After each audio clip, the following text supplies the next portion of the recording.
Interesting. I just broke my microphone. Not exactly, but all right.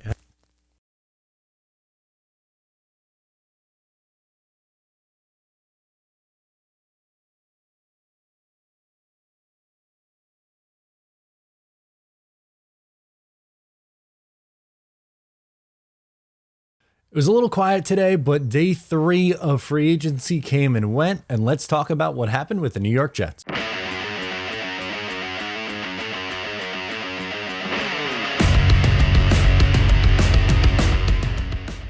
Hey, what's going on? I'm Matt O'Leary back with another video, and today I'll be talking about day 3 of free agency with the New York Jets. Before we get started today, I just wanted to mention that you can follow me on social media at Matt O'Leary NY. If you haven't already, please make sure to check out the Just Jets podcast, the Clips channel, all that fun stuff. It's linked below in the description, as well as the Patreon.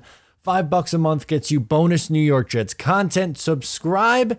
You don't want to miss out. Okay, the first thing I want to talk about is something that's actually hilarious, and that's the fact that Joe Douglas was able to trade Blake Cashman. Yes, they didn't cut him, which I was like, okay. He was a guarantee cut candidate for me, and the Jets got a draft asset back from him. It's not in 2022.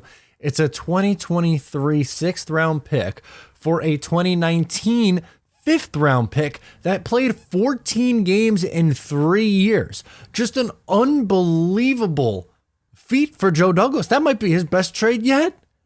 Like, seriously, this guy didn't play at all, essentially. It was a 5th rounder going on 4 years ago, and you got a 6th round pick in the NFL draft for him? That's insane. And the Texans are going to stink next year. That's going to be at the top of the 6th round. Stunned. Just no words. Stunned. Again, Blake Cashman just injured. I think he ended up on IR 5 times in 3 years. Five times. And Joe Douglas was able to get a pick for him. So that was just something that stood out. I didn't believe it was real. I said, there's no possible way. I had to check like 3 times to make sure my eyes weren't deceiving me. But Joe Douglas trades away Blake Cashman, gets a future asset. Love it. Amazing. Perfect. Now let's talk about the quarterbacks. They're up next. The Jets were able to bring back 2 backup quarterbacks. QB2, Joe Flacco, 1 year, $3.5 million. He's, was a nice veteran piece for this Jets team over the last couple of years. Obviously, played a little bit more in 2020 with the injury to Sam Darnold. He did start a game last year for the New York Jets in 2021, but listen here, the improvement of Zach Wilson down the stretch, Joe Flacco was in the building for it. I don't know how much he has to do with it, but I like having a little bit of a veteran guy, the veteran presence in the room, and he should provide just that. Again, it's cheap, $3.5 million for a backup quarterback who could come in spot start. He was fine in his one, relief appearance that we saw him with earlier in the year. The Jets also bring back Mike White. They put a $2.54 million tender on him, so he is coming back as well. No, he is not QB2. He threw 8 picks in how many games? It was like 8 picks in a span of 4 quarters. It was bonkers. It was maybe a little more than that. It was like 6. But the point still stands. Mike White is coming back, so it's the same quarterback room as last year in 2021, and it was a pretty good quarterback room. I'm good with it. And God forbid something happens to both Zach Wilson and Joe Flacco, you throw Mike White out there. Who knows? Maybe someone gets desperate and they'll want to trade a future draft asset. If you can get a 6th round pick for Blake Cashman, maybe, I don't know, someone's going to give you a 3rd for Mike White, which would be just insane. But I don't have any issue tendering him the contract. It's just over, not a math guy, but that's $6 million essentially for your back. 3.5 is 5. So yeah, a little over $6 million for your 2 backup quarterbacks. That's fine. Again, I don't have an issue with it. It rounds out the room.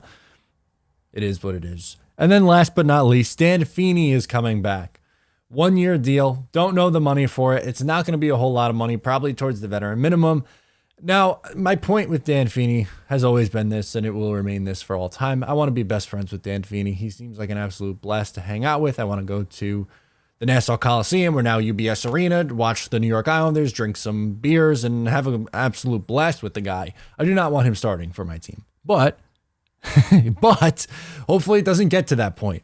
If the Jets have to start Dan Feeney or McDermott, who they also brought back earlier in the week, at any point next year, issues. This team would be having issues. So let's hope we don't see him on the field very often. But hey, team chemistry. You can't put a price on team chemistry and fun, right? Like I said, it was a very quiet day, but you also had some guys leave. Like, we could talk about that a little bit too today, because it would be a short video otherwise. Not too many impact signings, which is fine. But Marcus May leaves in free agency. He goes to the New Orleans Saints. Kind of surprised with the money that he got from New Orleans. He got a 3-year deal with a pretty nice chunk of change guaranteed money on there. So good for him. He was a good Jet. Ended the streak of just awful second-round picks by the New York Jets. Was a likable guy on this team. Yeah, the last year was a little bit rough, whether it was with the agent or the DUI. Like, obviously that stuff isn't ideal, but he was a good Jet. He was fine, and I wish him nothing but the best in New Orleans, as they obviously had to replace their safety in Marcus Williams as he signs with the Baltimore Ravens. So that was one. Foley Fatukasi also leaves. He got #paid. But also he was someone who's deserving of it too. I'm happy for him. It didn't make sense for the Jets to bring him back, but I'm glad that he got his.